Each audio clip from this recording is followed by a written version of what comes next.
Жив Хаджи Димитър от Христо Ботев.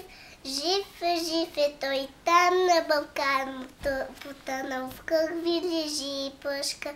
Юнак с дълбока нарадияна, юнак с младост и сила мъжка. На една страна захвърлил пушка, на друга смяна, на две страшена, очита в нея глава с ручка. Уста поклина, цяла вселена, лежи юнак на небето, слънцето спяно сърдито пече, жетва капена иде в полето и кръвта още по-силно тече. Жътва е сега, пейте рубините с тъжни песни, грейте слънце, с хробска земя, ще да загине и той юнак, но млъкне сърце, то с който падне бой за свобода, той не умира. Него жалеят земя и небе, звяр и природа, и певци песни за него пеят. Дено му сянка пази улица и вълк му кот коранта ближе. Над него скоро юнашка птица и тя се за брат за юнак грижи.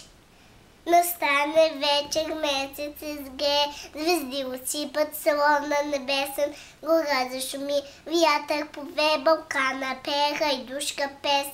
И самодиви бяла племена, чумни и прекрасни песни поемат. Тихо на газия трева зелена и при юнака дойдат тъсенът. Една му с бирки ранта върже, друга го пръсне с вода студена, търяти го в уста, само не бърже и той я гледа мило засмеен.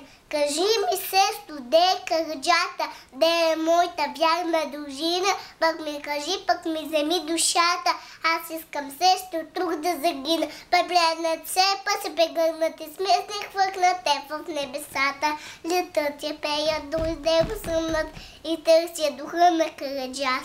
Усъмна вечер и на Балкана, юнакът лежи, кръв там тече, вълкът му ближи, лутата рана и слънцето пак пече.